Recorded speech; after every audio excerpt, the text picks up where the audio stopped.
Do me for hold this L. Hold this L. Hold this L.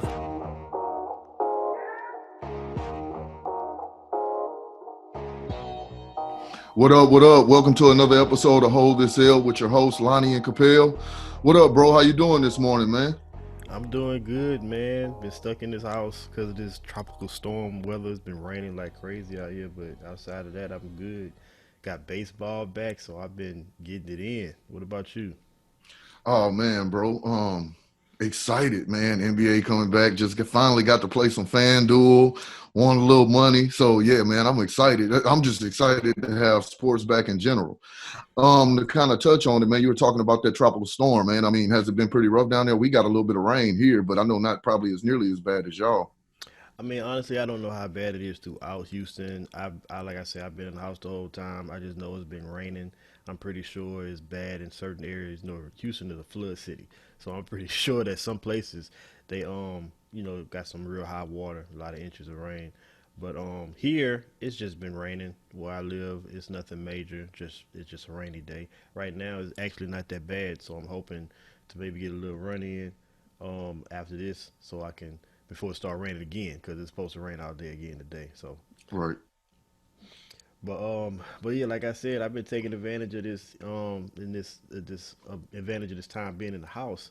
Baseball been on. I went and got the MLB subscription so I could watch all the games.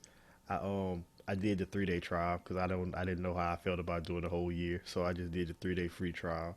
But I took advantage of it, and did not disappoint. Some people was talking about how it seems weird because no fans are in the stands. Man, they don't seem no weird to me. I think what helps it for me is they have like the crowd noise playing Yeah. in the background. It makes it sound like it's people at the game. But man, you when you watch games, you notice that sometimes you have like so few fans at the game. It's like it's empty anyways. Right. So it didn't really bother me that. Now it probably bothered the players. Honestly, everything from what I saw, I was watching baseball yesterday and they did a interview with Max Scherzer. And he said it was Yeah, felt a little weird when you're not playing. He said, but he was like, when I was on the mound, it felt normal. Like it didn't even feel like, there were no fans, So I don't think it's affecting the players as much, especially in baseball. You know how that goes. You're so far away from them, really and yeah, truly. I mean, I don't think when you're on the field, it don't affect them as much as, you would think it did. And I even noticed they start putting cardboard cutouts in yeah. the stands. They put the cardboard cutouts, and then some stations they have like simulated people in the stands, like filling the whole stand, to filling the whole arena. Um, but they do it periodically throughout the game. So of course the players don't see it because it's like computer simulated. Like if you would watch like playing a video game and you have the Right. crowd, and I thought that was pretty funny. But I think what a lot of people don't realize is like if you play baseball, like we both played baseball, growing up. Most baseball players go through their whole lives playing before they get to the pros with Mhm. very limited fans. Right. It's not a game that's crowded like people just go to and you have like huge crowds like basketball and football. Like if you play football your whole life, you're probably used to big crowds. Especially when you start in high school, Friday night lights. Everybody's Yeah. there, it's packed, and then college it gets even bigger, and then of course in the pros and basketball too. A lot of packed gyms. Same thing in college and the pros, but baseball, high school, we used to have like 5 people in the stands, and Right. then you get to Right. college and you watch those college games. When you get to the College World Series, you see a bigger crowd, but it's not like an arena full of people. It's Right. two Right. sides of bleachers. And then it's not until you get to the pros where you have a packed arena. So there were people not too far removed from remembering what it's like to play with no fans. I don't think it's really bothering baseball players that much. No. Yeah, but on to opening day. 2020 is still a beast, man. 2020 is still a beast. The first game of the season gets rained out. I think they went 4 or 5 innings, and they called it. And they normally they don't give a winner. When it's that few innings, but because of the shortened season, they're not gonna do any makeups, of course. So the Yankees got the win. It was just nice to see my team out there. I'm a huge Yankees fan. And then the Dodgers and the Giants played the second game. The Dodgers did as expected. They they torched the they torched the Giants, Right. But it was a good day to start off, and it brought us into Friday. Had a full slate. Saturday had another full slate, and we in the thick of it. We got baseball for a half a season, well a third of a season, and it's off and on its way. So what did you think about the opening weekend? Oh man, I was excited about it. Like you say, I think it went exactly how we expected it to go. Yeah. The Yankees Nationals, of course, I did expect it to be a little bit more competitive, but it was still a good game. And we both expected the Dodgers to smash the Giants and pretty much be able to dominate with Johnny Cueto pitching. And we were both pretty accurate and correct on that. So um, I was excited, man. Friday was really the exciting day for me, though. Getting a full, complete slate of baseball games, getting to actually Yeah. watch. It was exciting, man. And I'll be the first one to say a lot of the times, baseball, it's hard for me a lot of the times to watch a full slate of 9 innings of baseball. Well, when you don't Nine. have sports Yeah. for several months, dude, I sat there and watched it like, I mean, I was glued. I mean, I was just excited to be watching any kind of sports. I was watching baseball all day yesterday, man. That MLB ticket. I'm. The reason why I hesitated on getting it is because basketball is about to come on, Yeah, and I feel like that's probably going to dominate my time. And I'm just going to be checking on baseball and looking at stats and updates on scores and stuff like that. Probably still follow it online, but I didn't want to get that. And then basketball coming now, I'm watching all the basketball games. Um, but yeah, I was glued, man. I had the just like an NFL Sunday Ticket where you have all the games on the screen. They had all the scores on the screen, and you just click one, you go to the game. And of course, I was playing daily, so I'm like going back and forth with my you know, the teams that I got players playing. I see somebody right. on first and second. I see Harper about to get up to bat. I'm like, okay, here you go, about to hit a home run, strike out. But Now, it's all yeah. but it's all good because we got sports again. And in that, we got basketball about to come back. We want to talk about the predictions because basketball is about to give out their awards, and then we want to talk about who, not necessarily awards for baseball, but who is the best baseball player because most people have an idea of who they think it is, and it's for the most people it's the same person. But I wanted to have this conversation because I have a difference of opinion. So, who is the best baseball player in your opinion? Um, if you had to ask me, I'm gonna go strictly off of what I saw last year. And as of right now, in my opinion, the best baseball player is Cody Bellinger. I hadn't seen anything. He's the reigning MVP. He kind of got a slow start to this season, first 2 games. He hadn't just killed it. But just looking at I mean, the first half of the season last year, batting over 400. The second half of the season, batting over 370. And just dominating the league, man. I mean, he even said himself he had a slump last year in the second half, batting 370 something. People were asking what was wrong with him because he wasn't batting 400. Um, I do still have a lot of respect for Mike Trout and the 5'2" player he is and the things that he brings to the league. But I think Cody Bellinger is that rising star in the majors that's basically about to take over.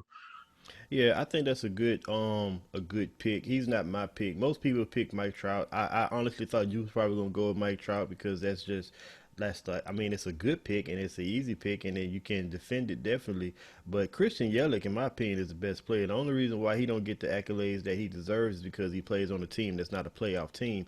And of course, just like in football and basketball, if you're not a playoff team, it's very hard for you to get the MVP. But I think in baseball is it should be different because you can't carry a team in baseball. Like you can Right. hit a home run every time you get up to bat, and if nobody's on base, that's 4 runs. If the other team scores six, what else can you do? You know what I'm saying? So Christian Yelich, since the 2018 All Star break, has been first in batting average, first in home runs, first in on base percentage. He is a beast. I mean, he pretty much has outplayed every single person in the league when it comes to offensive stats. Now, defensively, he's average. Mike Trout definitely has him there. Cody Bellinger is a good outfielder. They're probably more on the same speed, Christian Yelich and Cody Bellinger, but Christian Yelich, in my opinion, um is the best player in baseball. Recently, like he just came out of nowhere because before he got to Milwaukee, I knew who he was. He was just an okay player. But all of a Yeah. sudden, it's like he just started putting up Barry Bonds numbers. Like I mean, just That's what crushing happened the when you ball. leave the You know what Marlins. I'm saying? Yeah, just crushing the Yeah. ball. And like I Right. mean, it wasn't just he was hitting the ball for home, hitting the home runs. He was hitting for average too, Right. like high Right. average in the mid threes. So he's been killing it, man. He's off to a slow start now, but he has been doing really really well. He's been stealing bases too, so Yeah. he's turned into close to a 5 tool player. Mike Trout, I would even call him a 5 tool player because he don't steal bases no more.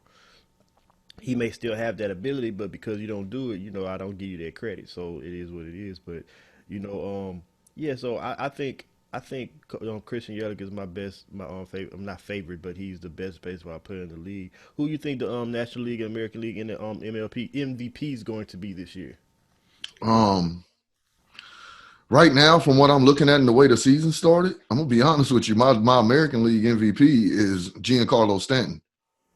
Dude has started off on Yeah, fire, bro. I yeah. mean, couple of home runs already. And to be honest with you, watching that first game, watching him last night too, bro, he make it look easy. It don't even look like he's working hard at the plate. Like when he hit that first home run, and bro, it was a bomb. Well, you're a damn giant, man. Look Yeah, at it. I know, and they say he's more ripped and in better shape than he has been the last couple of years, which is even more scary. But I definitely have him as my American League MVP.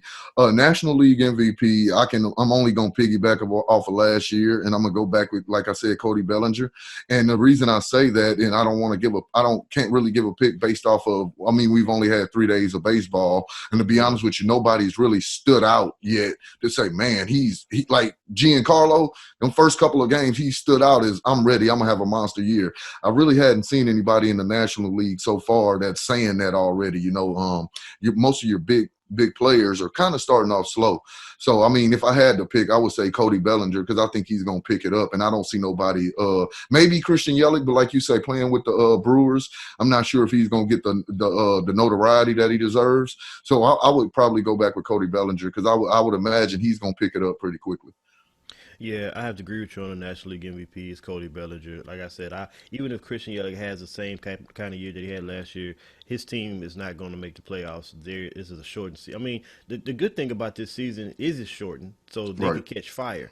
And one of the things about having a 162 game season is a lot of teams start slow, but because if you have a good team, you have good players, they eventually pick it up. By the time you get to the end of the season, everything pretty much transgress. I mean, progresses the way it's supposed to, and then you have good teams with good players with good records.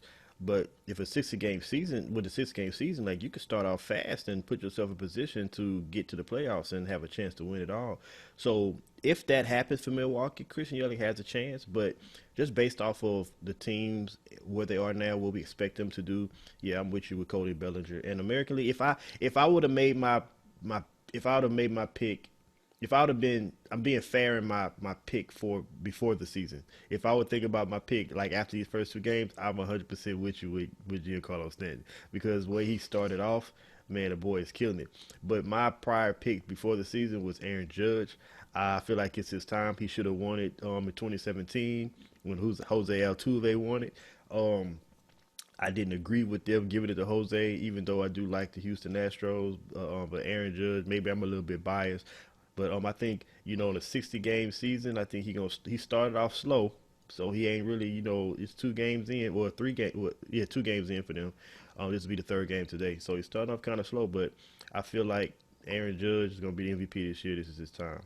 Um, let's go on to the NBA. Let's go on to the NBA. Man, this is what everybody's really waiting for.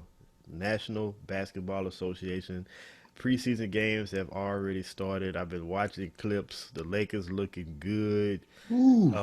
Giannis is looking good. I saw an alley from JR to Dwight. made me think that JR was ready, and then I saw JR mixing it up on one of the players against the team that's playing with, and then shot the ball off the side of the backboard, and I was like, yeah, that's the JR we all know and love. And, I'm like, but he rusty, so you got to give him a little time, you know. I saw Dion Waiters mixing it up, hitting some shots. KCP was 7 for 8, so I'm like, the Lakers, and I know it's preseason, but not preseason, but well, I guess you call it preseason. That's basically what it Tune is. up games, yeah. But teams out there playing, they looking good, they ready to go. They're About still Kuz. making a political statement. Shout out to LeBron for doing exactly what he said he was going to do Hmm. and keeping a spotlight on Black Lives Matter. And like he said, not a movement, but it's a walk of life. If you hadn't heard what he said, his post game interviews a couple of days ago, you need to go check that out. Right. Real strong, real passionate. But man, we had pretty much a whole NBA season, and some people think that the awards are already locked up. We got 8 games left, and they're gonna make the decision based off of the previous games plus those 8 games. So let's talk about our picks for NBA awards. All right, Defensive Player of the Year. Who you got? Man, I went back and forth on this one. Because I'll be honest with you, I really like AD. And looking at the stats, I couldn't go against him. It was between him and Giannis for me. Yeah, But I looked at looking at the defensive stats, and two in particular. AD is averaging 2.4 blocks a game and 1.5 steals a game. To Giannis averaging 1 block a game and I think 1 steal a game, or maybe even less. Those things don't sound like a lot, but I try to bring in the whole totality of what those two guys are having to deal with. Even though the Lakers do have a good team, they're old. Your perimeter defense, in my opinion, won't be as great. I know we can talk about Avery Bradley and Danny Green. They're still older players. And I think that has a lot to do with the 2.4 blocks a game. He has to defend the rim a lot more than Giannis does. And I think the Bucks overall, their team has a great defense. And the Lakers, even though we actually are a better defensive team per game possession than the Bucks are this year. Overall, they're a better defense. So I think AD makes our defense a lot stronger than what Giannis makes the Bucks defense. So I have to give that edge, even though it's really close. I have to give it to Anthony Davis. yeah, it's close, but to me, it's not super close. It's Giannis. I like Anthony Davis, and he's a beast. He definitely deserves to be in the race, and you can argue, like you just did, that he is the Defensive Player of the Year. But Giannis adds something to his team that that Anthony Davis doesn't. And and Giannis, like one of the reasons why Giannis doesn't get a lot of block shots is because Giannis guards at the top of the key as well. You Mm-hmm. know, he guards everybody.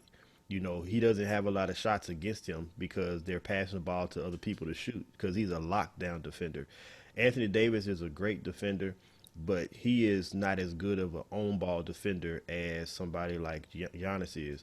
You know, I look back at like somebody like Kobe and LeBron. I love LeBron, but people would always talk about, oh, LeBron, you know, and Kobe, like LeBron a better defender. Look what he deals with blocks and blah blah blah. Kobe didn't get a lot of blocks because he was such a hawk on the ball that people would pass the ball.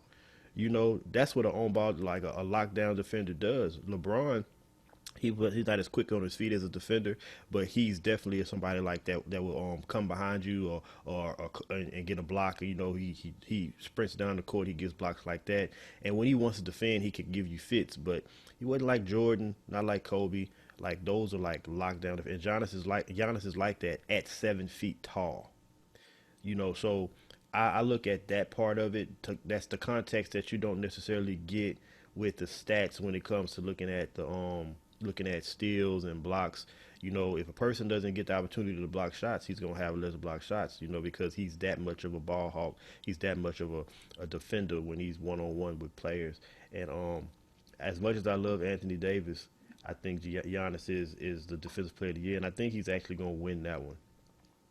Um, Rookie of the year. I got John Morant. To me, this is hands down. It's not even a No brainer. conversation. No People brainer. that's talking about Zion, I ain't gonna lie. If Zion would have played a full season at the level that he started off, he would be the rookie of the year. It wouldn't I even be a agree. question. He would be a rookie of the year. And I believe that the Pelicans would be in the playoffs already. They wouldn't even be on outside trying to get in. They would either be in the A seed or higher. That's how much he's impacted the team since coming back. But he just doesn't have enough time in the league. He doesn't have enough games. I think he played like 20 something games, 22 games, or something like that. Yeah. Maybe even less. There's just not enough games. And John Morant he's been inconsistent, but it's the Rookie of the Year award, and he's played the whole season, and he's led the team, and they are in the playoffs. So I think he deserves it, and I think it'd be a slight to give it to Zion. Like that would be, if they gave it to Zion, that would be strictly for cosmetic purposes, Right. you know. So what's your thoughts? I mean, man, I don't need, it's really not even a thought to have on this one. I mean, it's Ja Morant. I mean, if they gave it to Zion, first of all, that would be complete robbery if they gave it to Zion over Ja Yeah, Morant. I mean, like you said, he hadn't played enough of a season, and then the season got cut short early. So, I mean, when you realistically look at that, there's no way you could put Zion ahead of Ja Morant. And another thing, like you said, his team is in the playoffs. You got a rookie point guard and his position that he plays point guard. He's the leader of the team. He runs the team, and he has the Memphis Grizzlies. Who would have thought we'd be even talking about the Memphis Grizzlies not only being in a playoff spot, but even competing for one? So, I mean, with that being said, I don't think it's even a question. yeah, and it's not like a spot in the East either. Like Right. they're like they In the got West. like 40, like they got like what 30 something wins. You know, they Mhm. above 500, so they actually playing good ball. Um, who you got for Coach of the Year? Now, this one I will say I went back and forth on because I was actually thinking about Memphis's coach, Taylor Jenkins. I liked him, but also looking at the record, even though they're doing something that's unexpected, and they have a great record. Man, I can't go away from Nick Nurse losing Kawhi, still being the number 2 seed, 46 and 18. I mean, nobody can look me in the face and tell me they expected the Raptors to play as well as they're playing, I losing can, Kawhi Leonard. I I mean, can. I didn't. I mean, I don't see a lot of people. You may have, and I'll give you that. You know, you're a sports guy, but there's not a lot of people that's going to look me in the face and say, I expected the Raptors to be a top 2 seed in the East and have one of the better records in the NBA. Yeah, I thought they were going to be good, but better than Philadelphia, better than Boston, better than some of those teams. No, I did not think they were going to be better than those teams. And that's why I have to give that edge to Nick Nurse, man. It was impressive. So Nick Nurse definitely is deserving of the award, and I think he's gonna win it. He's not my Coach of the Year. So the reason why I don't choose Nick Nurse as Coach of the Year is because it's one of those things where once your team is good, then they're good. Like you don't get Coach of the Year every year for your team being the same way that they've always been. And like you said, a lot of people probably didn't see it that way, but I did. And you know how I saw it that way is Kawhi Leonard didn't play a lot of games. He didn't play a lot of games when he was with them. He missed a lot of games in the regular season, but yet they still won. They still played well. They played Right. well with DeMar DeRozan. DeMar DeRozan is not a superstar. Nick Nurse's ability to coach has been evident in my eyes for years now, and that's why I laugh when people talk about Kawhi Leonard being the best player in the league when he's been on teams that have been well coached, very very well coached. I You know, he agree. went from Popovich. Now he's a star player on the team, but he is not the person that makes the team better. He's just on a great team with he's on a team with a great coach who knows how to manipulate X's and O's, and he does his thing. Same thing he's with Doc Rivers now. So but that's another conversation. So Nick Nurse is a great coach. I think he shocked a lot of people because they assumed that they wouldn't be great because Kawhi was gone. But I knew that they was going to be great, and I knew what kind of player Pascal Siakam was, and that he was going to have the rain pretty much take over the team, and the range to be more of a offensive player on that team. So I give him credit, but I think Billy Donovan, in my opinion, for Oklahoma is the coach of the year. Now that's a team that nobody thought was going to be where they are. They're number 5 in the playoffs right now Nice. in the West, but they're 4 games away from the Clippers for second place. Like when they traded Paul George and they traded Russell Westbrook, everybody was like, okay, they rebuilding. You Right. know, they didn't think about Shea Gilgeous-Alexander being what he is, Dennis Schroeder coming to play, Chris Paul. People feel like he don't have that much in the tank. Chris Paul is killing it. Chris Paul is He is. playing just as well at 35 or 30, 34 or 35 years old as anybody is any point guard in the league. And he's a true leader to that team. Steven Adams down low, anchoring the defense on the in the paint. I mean, if they had a deeper bench, I would think that they would really make some noise in the playoffs. They just don't have enough coming off that bench. They don't have depth. But what Billy Donovan has been able to do with that team, to me, is like just short of amazing. So Right. I think he's in the race. He may be not number 2 or 3 on people's list. I know Frank Vogel is going to be up there. I give him credit for being a good coach, but when you got LeBron and AD, yeah, it's a little slight. Makes your job a lot easier. Yeah, if you would have like broke the Warriors record or something like that, yeah, I'd have been like Frank Vogel. But outside of something like amazing with LeBron and AD, I don't know if I could really just give you that award with the job some of these other coaches did. But yeah, Billy Donovan is my pick. You actually like that. Yeah, sixth man of the year. This one to me, I I I wanted to give it to Dennis Schroeder. I wanted to because I like the way he plays. He definitely deserves to be in the conversation. But I just couldn't. When I went and looked at Montrez and of course looked at Lou Williams, I was like, I can't pick Dennis Schroeder over one of them. And Really. what made me pick Montrez over Lou Williams, they both average about 18 points. Lou Williams averages about 5 assists a game, and Montrez averages about like 7, 8, 9 rebounds a game. So to me, that was kind of like a push. But what made me go with Montrez is when he comes in the game, the defense changes. You Hmm. know what I'm saying? The defense changes, and Lou Williams not a defender. He's not somebody that scares you. He's not gonna make a big impact on defense. But Montrez he's I think he's probably a top 5 candidate for defensive player of the year. He Hmm. plays that hard, so to me, Montrez is a defensive player of the year. Lou Williams is a close second, and like I say, I really like Dennis Schroeder, but it would have been me being biased to pick him over those two. Well, we were kind of thinking the same thing, but I did pick him over those two. Oh, And okay. my reason for it, I more or less compared him to Lou Williams and not as much to Montrezl Harrell. But looking at the Yeah. stats, he's averaging 19 points a game this year. Lou Williams is averaging 18.6.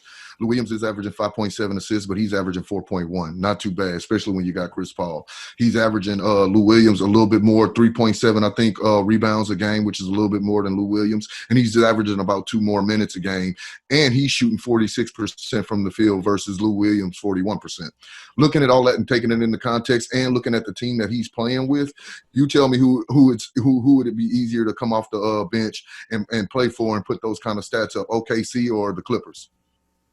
I mean, if you look at the path and look at the makeup of both of those teams, I don't think it's even a question that Dennis Schroeder being able to produce and most of the time being on the floor without Chris Paul, without the starter Shea Gilgeous-Alexander, which I know they usually tend to keep a couple of them on the court at the same time. But most of the work you're doing it with Chris Paul sitting on the bench. And I just think with all the stuff that Dennis Schroeder's been able to do, and statistically, he's been better than Lou Williams. And most of the things I've read, everybody's leaning towards Lou Williams being sixth man of the year again. But if you look at it, all of Dennis Schroeder's stats, except he is less than an assist a game, but the assists are a little higher for Lou Williams. But look at who he's got on his team, too. So, I mean, obviously, when you're passing the ball to Kawhi Leonard, Paul George, Montrezl Harrell, Marcus Morris, you got all these guys on your team. Yeah, I'm expecting you to probably have more assists than he do, but you really don't have very many more. And you average less in scoring. So I kind of see that as an offset. Dennis Schroeder, for me, hands down.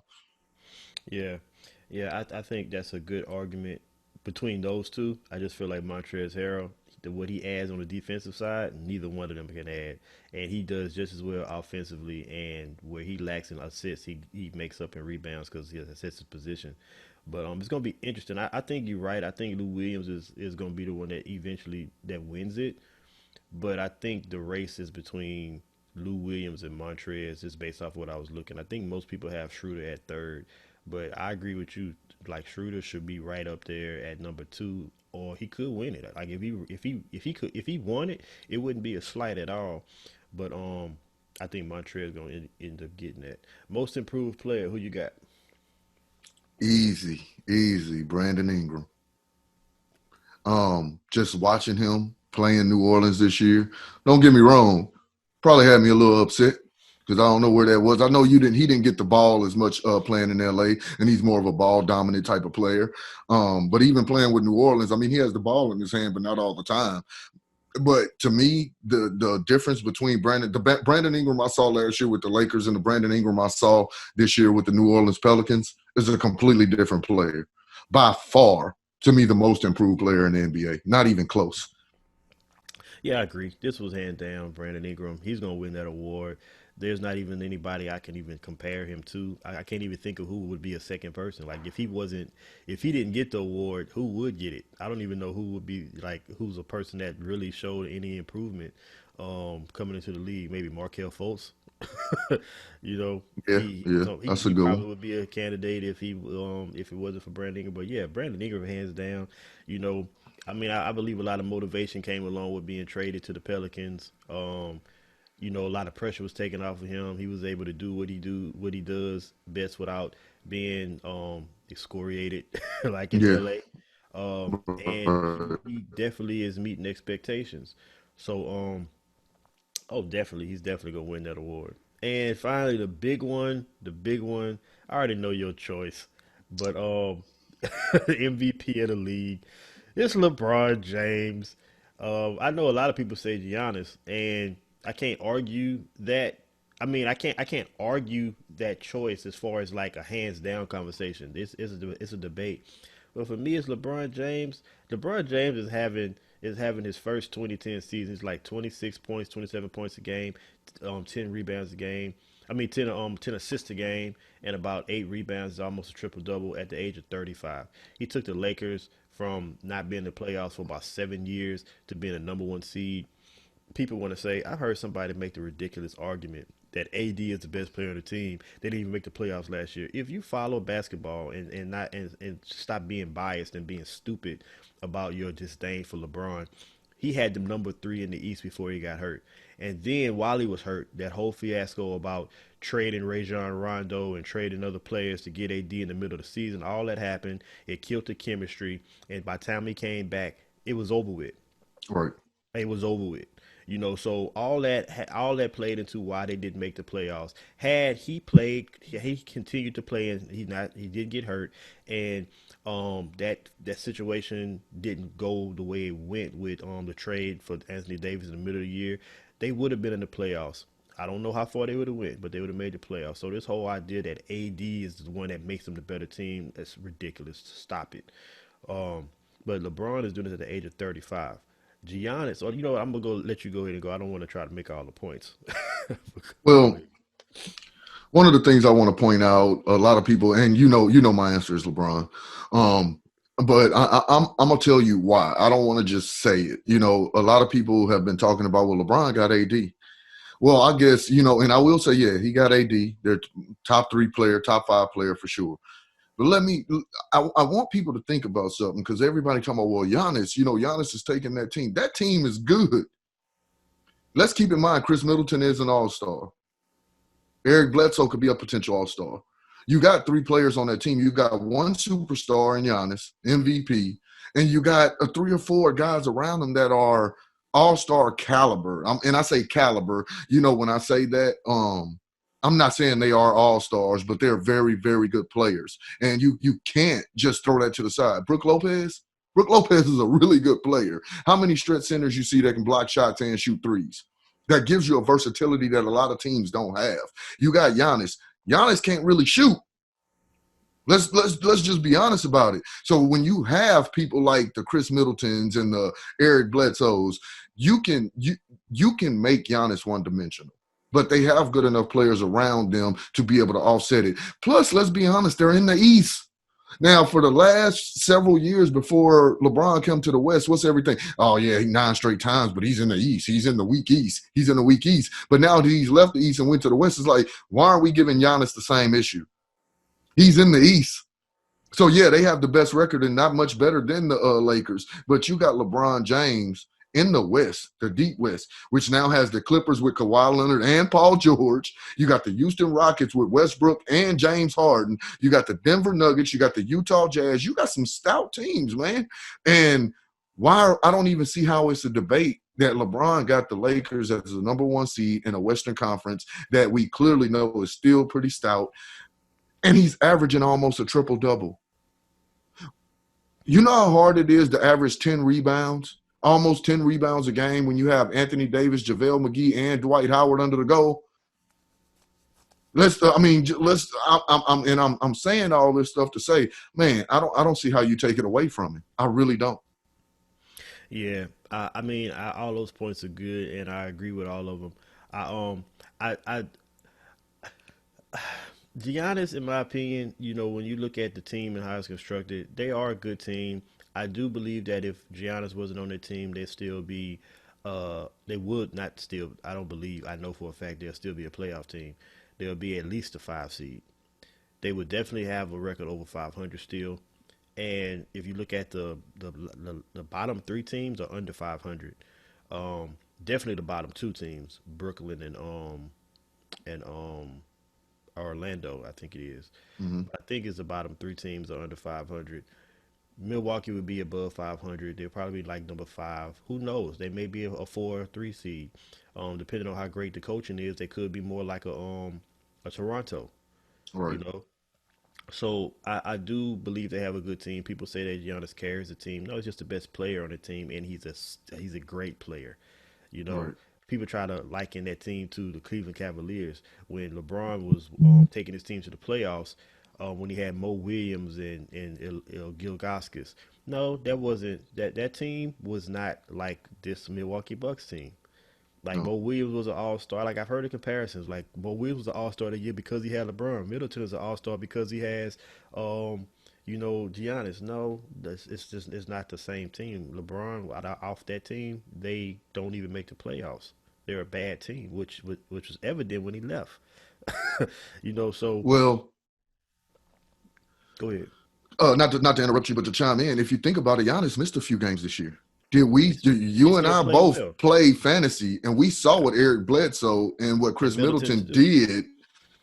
I mean, Middleton without Giannis, like they killed it. Yeah, they putting up 30 points in those games where Giannis is not playing. Both of them. Middleton is a sharpshooter. I mean, he can shoot the hell out the ball. Play D. It is an argument because Giannis has put up numbers. If he wins it, I understand why. It's not one of those situations where it's totally ridiculous. But for me, what LeBron has done this year at the age of 35, that's the part that people don't like. People taking that for granted. Like he's 35 years old.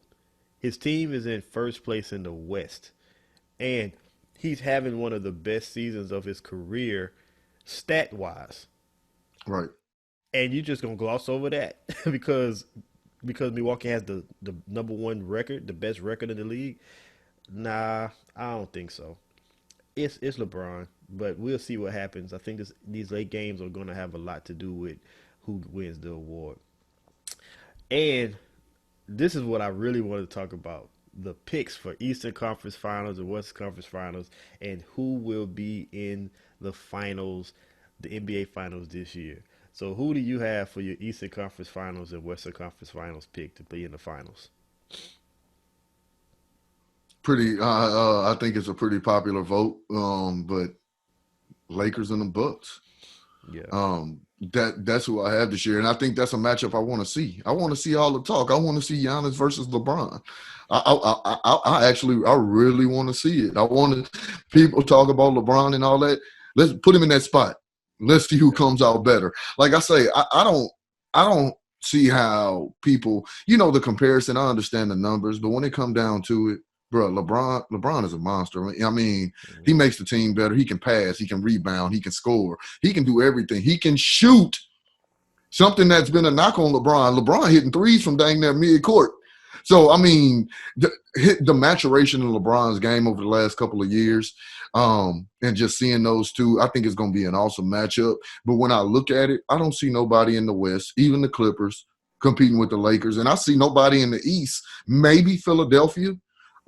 Philadelphia is kind of my dark horse, like somebody that I think can compete and challenge Milwaukee for that spot. But I don't. When it comes down to it, I'm not sure if they can,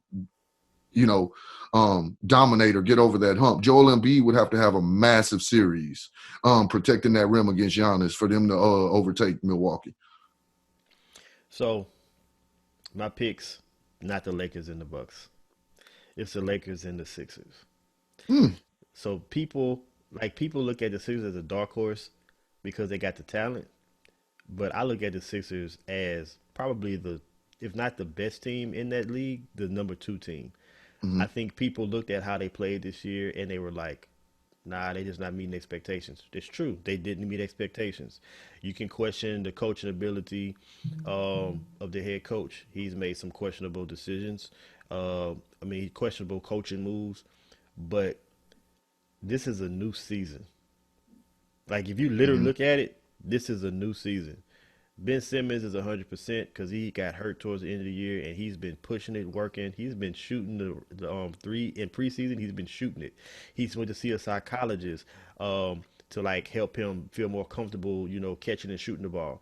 I didn't know it was that deep, but he's preparing to make that weakness more of a strength. Embiid, I think he's motivated. They made some changes to how they're going to run their offense. Shake Milton will now be moved into the starting 5 at the point guard position, and Ben Simmons will be playing power forward. Now, that doesn't mean Ben Simmons won't be, facilitating. He that's just what he does. But him guarding a power forward can't guard him. Right. Like, a power forward can't guard him. And then you're going to have Shake Milton out there going to open things up. And that means Al Horford's coming off the bench, probably. And I like that because him and Al Horford and Joel Embiid didn't really mix well together on the court. So Al Horford coming in at that 6-man spot, I think that's good for the second unit. Then but this is the real reason that I like 76ers. I'm forgetting all the ifs. I'm forgetting all the what if Ben Simmons start hitting the jump shot? What if, what ifs you want to say. I'm looking at how they played last year. Yes, they had a Jimmy Butler, so that is key. I will go ahead and get that out the way. He's gone. And I ain't even mentioned Tobias Harris, who's been playing well all year. But right, they were a ball bouncing up off the rim and then landed in the goal, lost away from going to play Milwaukee in the finals. And most people believe that they would have beat Milwaukee last year in the finals if they would have played them, because they match up very well against Milwaukee. They do. And I feel like in these 7-game series, in this bubble environment where everything is even, there's no home road splits, everything is even, I feel like Philadelphia is going to come and they're going to bring it. I don't feel like if they're playing at the top of their game, they are the best team in the league. They have the best team on paper, and I know they don't always mean anything, but they've shown that they can play at a finals contending level. And I know it sounds more like a dark horse or wild card pick, but I really thought about this. I mean, I'm looking at all factors. I'm looking at last year. I'm looking at like this year. They can play well together because they had one of the best home records in the league. I think they had the number 1 home record. I think they lost 2 games at home. So that means it's all psychological. It doesn't mean that they don't play well together. They had a terrible road record. And I heard somebody say that they think it had a lot to do with Embiid on back-to-backs, not pushing it as hard on the road, playing a little, playing like, I don't want to say softer, but like not playing as hard, basically not playing as hard on back-to-backs, on the road or stuff like that. And that may have had something to do with it. I don't know. I'm not going to go too much into that, but I really believe that they're going to put it together and they're going to be a force to be reckoned with in these finals. Honestly, I like that pick, man. Like I say, that's why I even mentioned them at a dark horse. And keep in mind, we don't talk about this stuff before. So that just so happened to be dumb luck.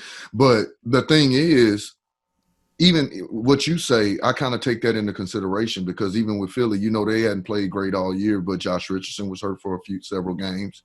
Joel Embiid, I know everybody remember the dislocated finger and what happened to him, being out several games, missing games because of that. And even Ben Simmons getting hurt toward the end. So I think, you're going to bring these guys back, like you say, completely healthy, ready to go.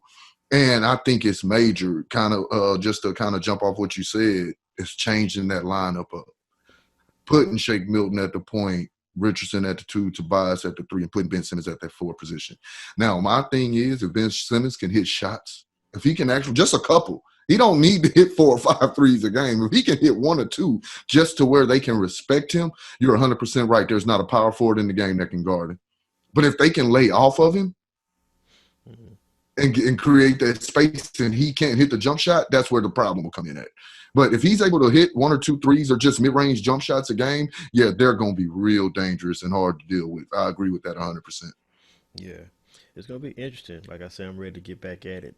A little Me bit more too. NBA news. Zion is back. He is in the bubble, but he has to pass his test and all that he should be ready to go by the 30th when they play the Utah Jazz. Lou Williams is out of the bubble.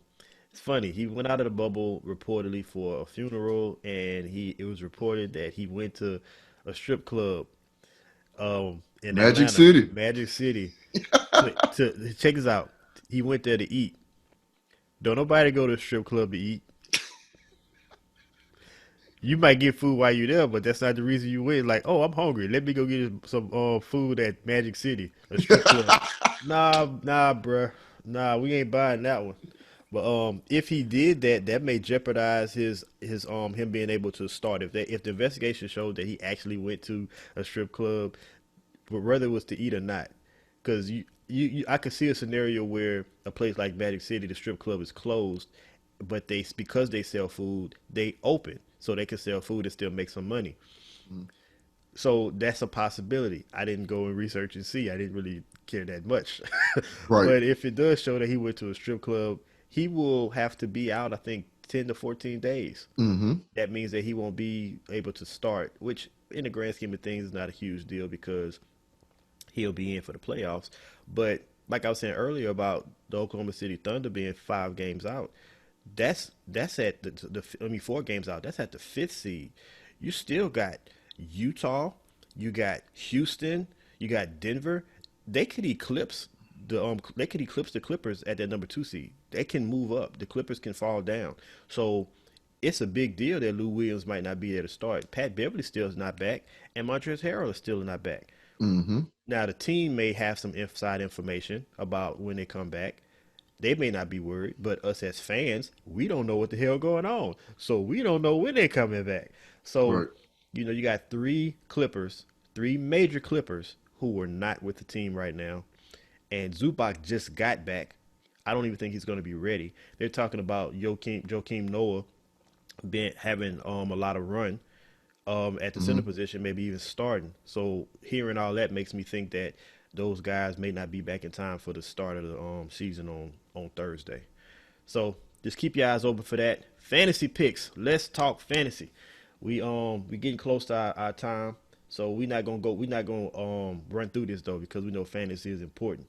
Um, Now these picks that we're about to give, this is all pending no positive COVID tests. Of course, you need to adjust because we won't have another show that airs before we get to the first round of games starting on Thursday. So you need to adjust and pay attention. But Lonnie, I want to talk about plays for July 30th, and if you want to give some picks, just in general for other teams based off of the news you heard, people who signed, people who's not playing, you can go ahead and give that too. But for July 30th in particular, I like the Pelican stack: Zion, Ingram, Lonzo Ball. I like Holiday in there too, but I don't too much like to play 4 players from one team. It's very hard for 4 players on one team to go off and still score high. It could be a winning lineup, but I like the Zion, Ingram, and Lonzo stack. That stack over the period of time Zion was back showed that they can all score in the 30s and 40s. multiple games. You have multiple games where it shows that they play well together and all do well because they do things so differently. They do so much different stuff on the court. Um, so I like that stack. My value guys, Joe Ingles at 5,500. He is he plays much better with Bogdanovich out, so he's going to be starting. When if you go and look at the games where he played with no Bogdanovich, then if you look at those games, you see that his production was increased greatly. If you look at the point guard position for the Clippers, Pat Beverly, if he's not back or if he comes back like within days, he may not play. That's Reggie Jackson is a good play at 3,800. He's getting like 19, 20 minutes a game with Pat Beverly there. So without Pat Beverly, he could easily get 30, definitely about 24 to 25 at 3,800. To me, that's a no-brainer. And I have a dark horse player. I know you ain't going to like this one, Lonnie, because he did burnt both of us plenty of times throughout the year. But I feel like Donovan Mitchell is going to be a hell of a play coming back. You know, one of the reasons why he didn't have as much production this year as consistently is because of Bogdanovich. Bogdanovich came on that team and was shooting the lights out the ball. He was shooting the ball like I don't really know, so I'm not gonna put a number on it, but he was shooting the hell out the ball. And I don't mean like he was just on fire when he shot. I mean he was shooting the ball over 10 times a game. Like he was, I think, scoring close to 20 points or more a game. So Bogdanovich was a major piece in that offense. Joe Ingles is not going to take up all of that usage. Yeah. Donovan Mitchell is. And the first game against the Pelicans, who we know don't play no defense, they gonna run up and down. And I went and looked at Donovan Mitchell's scored like his games against the Pelicans. He had some big ones. He had some big games. So I feel like Donovan Mitchell, I don't feel like he's going to be the most popular pick because there is some value at the shooting guard position. And then you have Paul George, who's been moved to shooting guard. If you didn't know that, Paul George is now a shooting guard on FanDuel. I think people are going to be looking at Drew Holiday and Paul George. I don't really know that for sure, but I will be looking at Donovan Mitchell. What you got, bro? Oh, well, first and foremost, yeah, you're absolutely right. You know how I feel about Donovan Mitchell. Spider, show me something. I want to support you. I want you on my fantasy team. Too inconsistent right now. And another reason that I kind of tend to sway away from him is somebody you did mention for Utah is Mike Conley. You know, he's been hurt a lot. He's healthy. Having him on the team, and I think that has a lot to do with Joe Ingles too, because, you know, to me, Joe Ingles tends to do a lot better without Mike Conley when he's actually the distributor, when he's kind of playing that point forward position.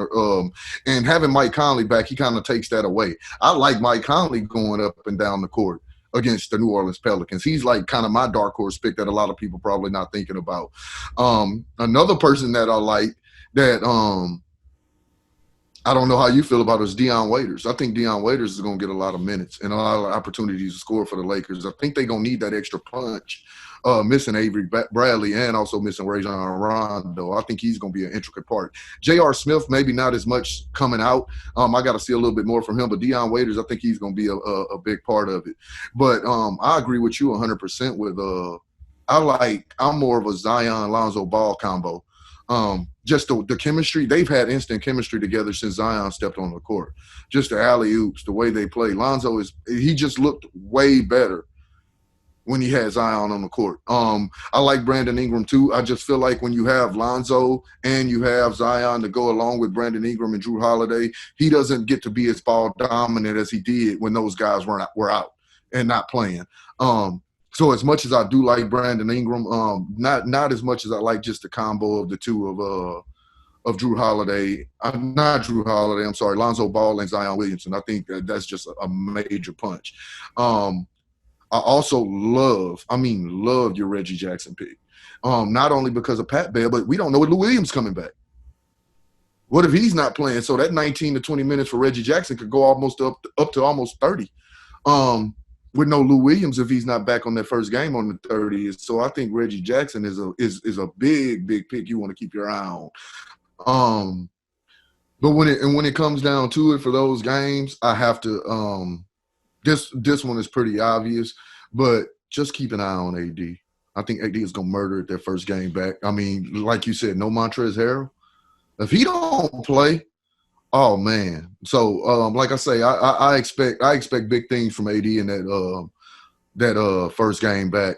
And I wanted to make sure I gave value picks, and I wanted to give one heavy hitter. I don't want. I mean, the Giannis, the Kawhi Leonard's, Paul George, LeBron James. Those are your obvious picks.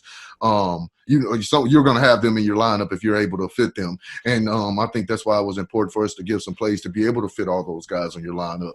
But the Reggie Jackson for me is the number one dark horse pick. I like him probably more than anybody. Yeah. So I wanted you to keep in mind that this is a 2-game slate. So with a 2-game slate, you got to evaluate a lot of things. First game back, importance of the game. Is LeBron going to play a full slate? Is Anthony Davis going to play a full slate? Hell, he already got poked in the eye. Something about that boy getting injured is crazy. But do you think they're going to play a full game slate? Pay attention to news. If they report anything like no limit minutes, then no restriction on minutes, then you may feel more comfortable playing a LeBron James or AD. Remember, they don't have a lot to play for. The Lakers for the most part have the number 1 seed sold up. So the Clippers for the most part, they have the number 1 seed sold up. They have to have a epic collapse to drop down to like 3, 4, 5 or something like that. First game back again. You look at somebody like the Pelicans. They're going all out. They have to. Mm-hmm. They don't have a choice. So those are things you want to keep in mind when you're making your plays. It's not always about the combination. It's not always about who you like better as a player or who's going to have the best game. You got to look at, the combination of players, the slate that you're playing on. With this being a 2-game slate, I'm all in on Pelicans. I'm not really much in on the Lakers on Clippers game. It's going to be a great game in general, but from a fantasy perspective, it may not be the best game to invest in. But again, you do your research, you make your decisions, and you got to live with it. You got anything else, bro? Oh man, that's pretty much it. You wrapped it up pretty good. All right. This is Hold This L. I'm Cappel. I'm Lonnie. And we out.